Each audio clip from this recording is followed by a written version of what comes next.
Hey, it's Whitney from EcoVeganGal.com and welcome back to another EBG Uncensored.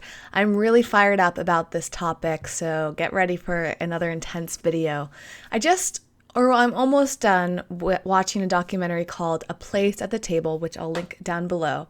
I highly, highly recommend it. I'm watching it for free on Netflix, but you can download it through Amazon. I'm not sure if it's on Hulu, but put it on your priority list if you're interested in food politics, hunger, just general ideas about health in the state of the United States. I think that this could also apply to other countries as well, because it's a worldwide theme here, I guess. So the movie is about hunger in the United States and this epidemic that we have here. And it's really, I wanted to watch it because I wanted to first of all, the main idea is that I'm working on my ebook right now called Healthy Vegan on a Budget, and it's all about eating really high quality food without spending a lot of money. And I want to make sure that I have the most well-rounded perspective. And this is also just a general topic that I'm really interested in. I want to make sure that with all of the information that I'm providing and the perspectives that I'm offering have as much of an idea as possible about what people are going through besides myself. I'm obviously limited by things I can't control, my gender, my race, my background. There are certain things in my life that that's just how I experience life. And it's really important for me to try to understand what other people are going through. I find that a huge part of my audience is generally a lot like me. They tend to be women like me, around the same age, the same passion, same ethnicity, all of that. But I feel like if not only to incorporate more people into the audience and represent them, but to also reach more people. And it's really fascinating when you start to look outside of your world about what other people are experiencing. So this documentary follows a number of different families in various parts of the United States and their experience of being hungry. Most of these families tend to be in some sort of poverty situation, but it's really interesting how this is presented, and that's what I want to talk about today. I feel like this documentary, what it doesn't hit upon is this. What it does hit upon, I should say, is very surface level. And it made me realize, it clicked something in my head, something I'm really, really passionate about, is waking people up to what's really going on. I feel like, at least in my experience as an American citizen, for whatever reason, our society keeps most things at surface level, and that is a huge, huge issue with the state of our society. It could be anything superficial. It can be the emphasis that we place on appearance, the emphasis we place on gender and age, the pressure that we have to look a certain way, dress a certain way, act a certain way, have certain jobs, just live a certain way, and how much that gets in our way of living to our highest potential. I have often thought, is there some sort of conspiracy going on that is holding people back? And more, the more I learn about psychological states of people and also what's going on in our government, what other people are experiencing, the more I'm really starting to wonder if there is some sort of conspiracy here. It's mind-blowing because there is a massive, massive lack of education and understanding.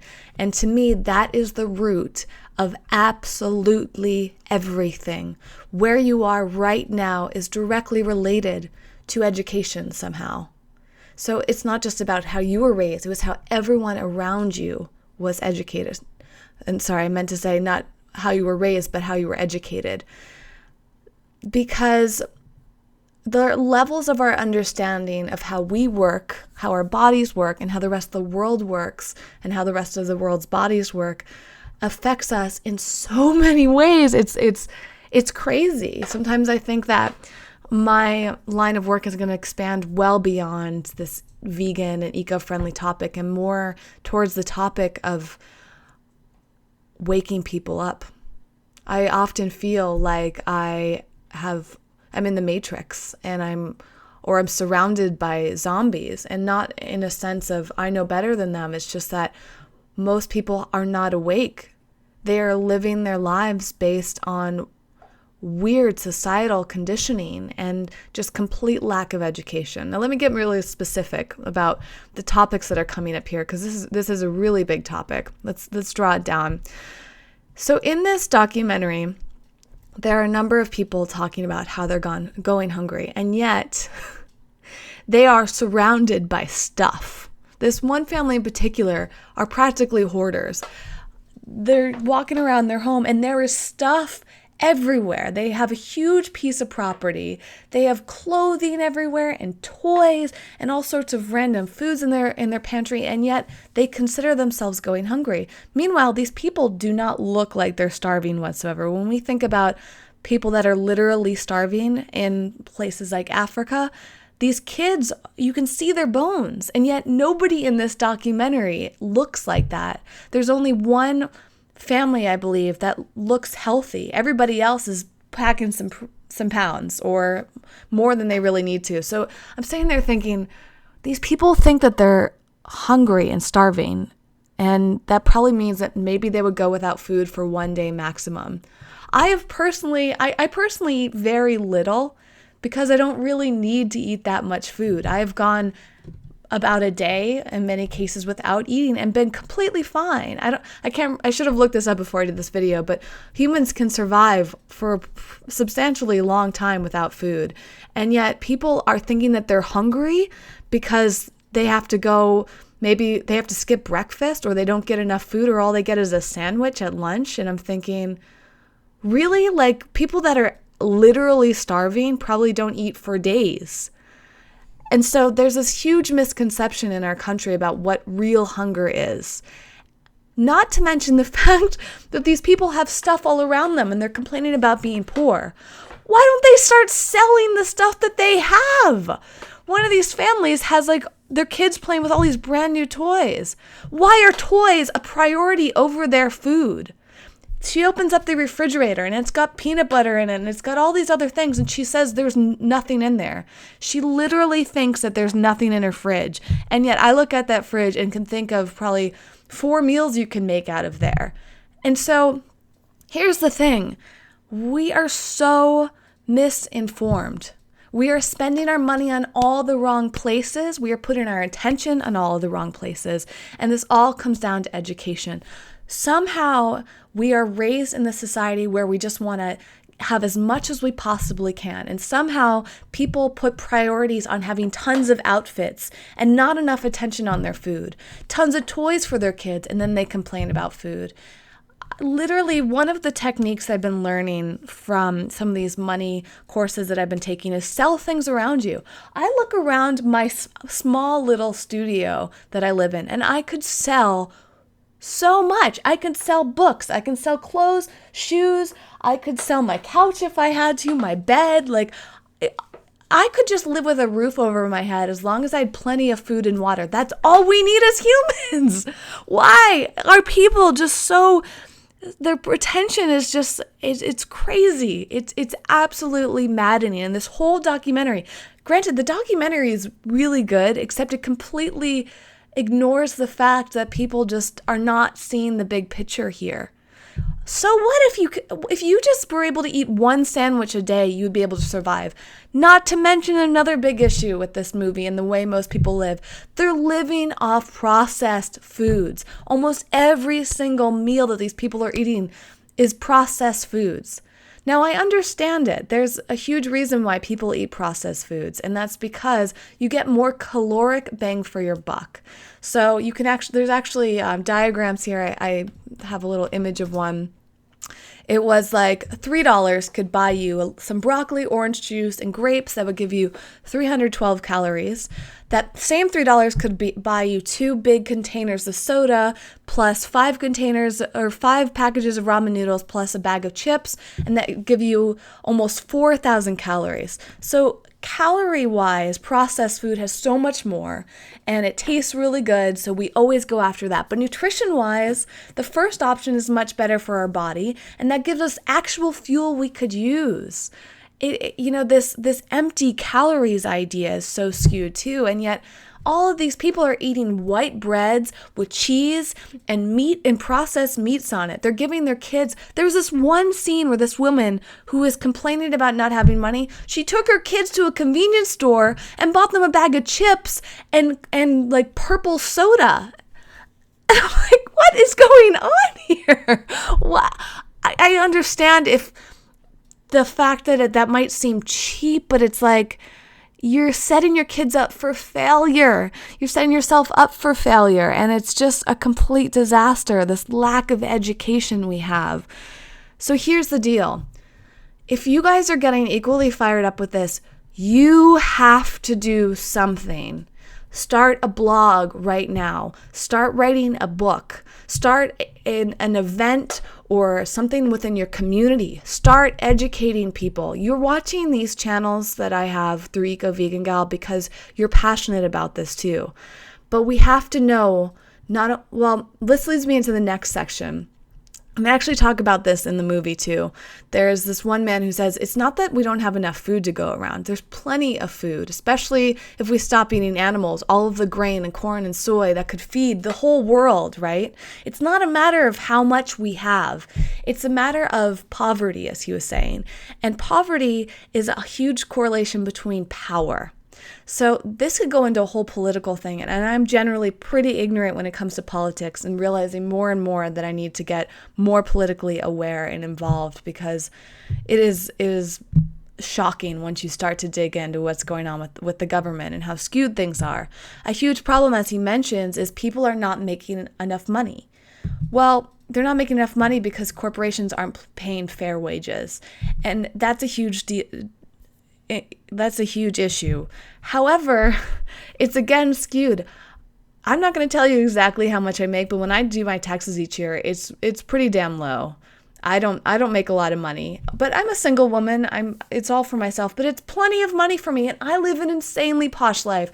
I buy all organic food. I buy great clothes. I have a beautiful place that I love. I have a wonderful life off of not a ton. And when I look at what the most people make and what qualifies for food stamps, I'm not that far off from qualifying for food stamps. Let's just put it that way.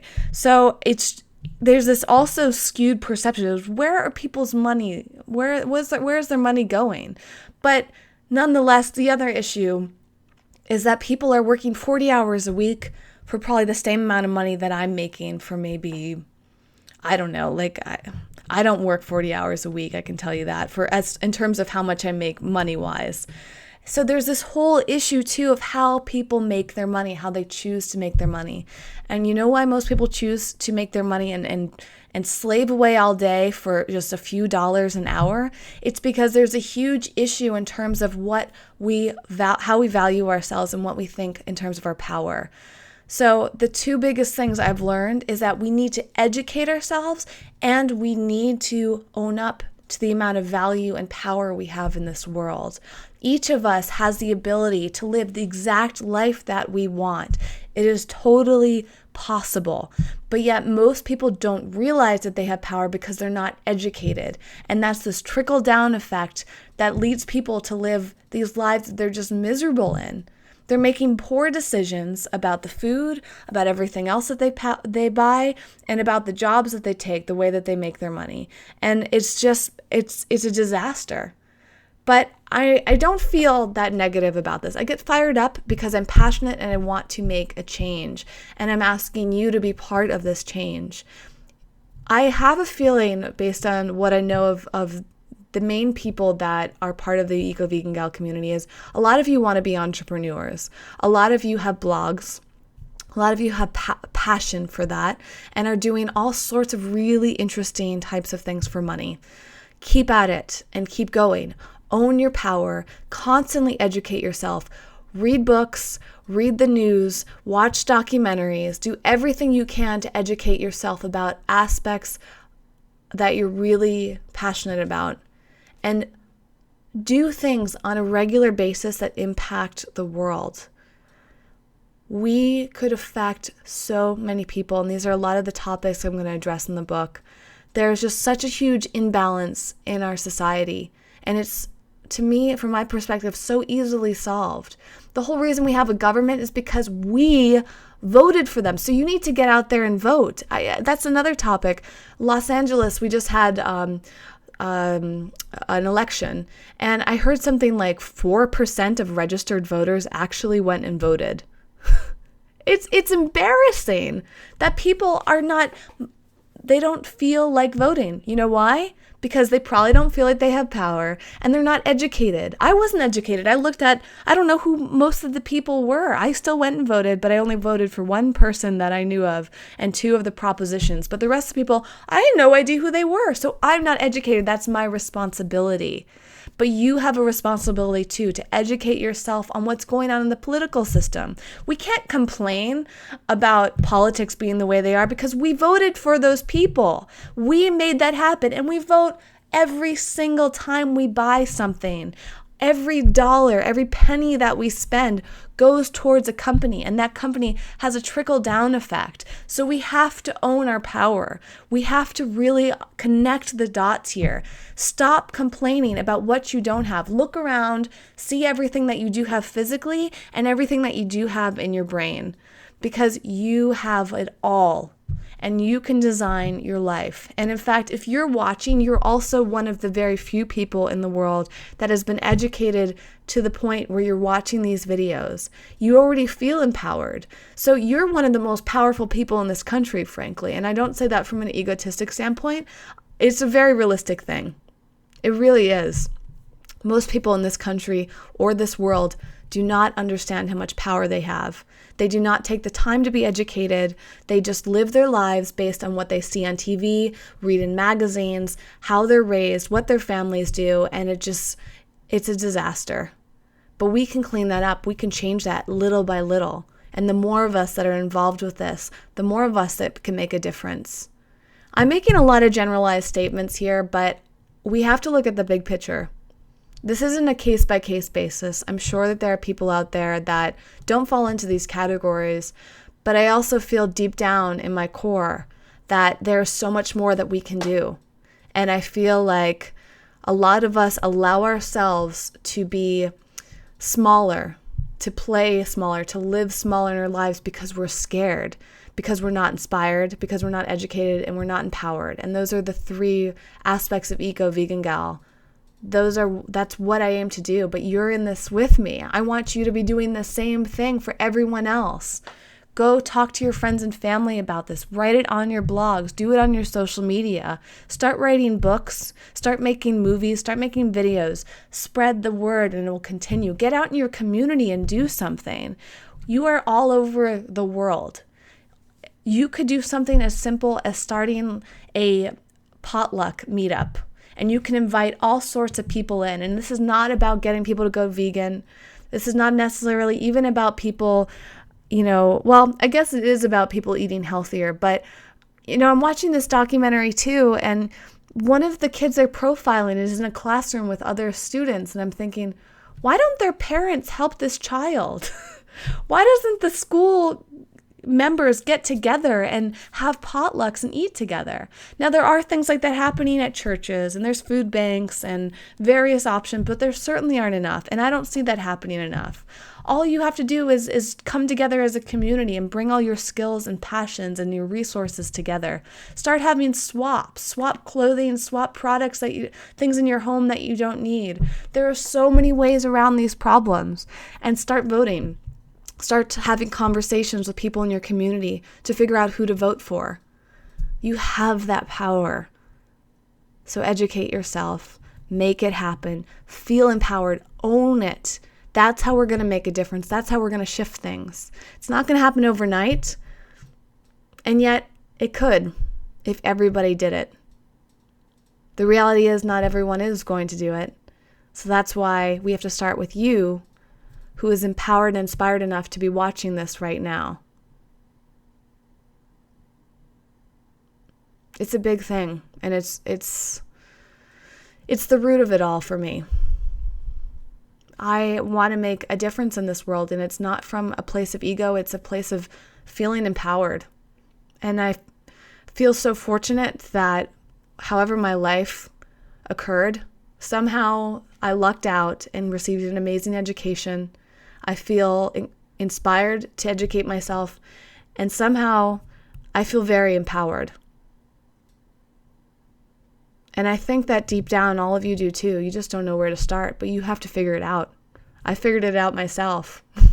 You're going to figure it out just simply based on all the education that you're going to do for yourself. And all of a sudden, ideas are going to come up. Don't let things get in your way. Nothing else really matters ultimately. These ideas of making money, which is a whole nother topic. I mean, where is our money going to? What is it doing for us? We have to switch our whole perceptions about how much money we make and where it's going. Because frankly, most of the things that we spend our money don't matter. They don't improve our lives. They're temporary fixes. And a lot of times they're based on marketing anyways. It's basically like when I come back to that conspiracy idea, it's almost as if we've been trained to just make money and immediately spend it on things that don't matter, that goes back into the companies that have more money than us, where we go back to work and we make less money. It's just like, it's that ongoing thing, and I don't want any part of it. I want every dollar that I make to come from a great cause, and I want it all to go back into even better things that are making the world a better place, and it is possible. It is. And if everybody thought this way, we would be in a completely different place in this world. So don't focus on that negative and where we're not. Focus on where we are. Focus on what you have, what you can do right now. And trust me, it's going to make an impact one day, somehow, little by little. I cannot wait to hear your comments on this one. Thank you so much for watching. Go watch that documentary and see how you feel. It's definitely worth the hour and a half of your time. See you next time. Thank you so much for watching. If you want to see more videos like this, subscribe to the Uncensored channel. Check out the main Eco Vegan Gal channel and ecovegangal.com, where all of the eco vegan message is contained. And I would love you to be part of the social media community. Community is impactful, and if everybody in that community were to start making an impact, we would get somewhere very fast. Through social media, we are so connected and we are so powerful. So please be part of that conversation there through me and through everyone else that you know. Spread your word and make a difference. Thanks for watching. I'll see you next time.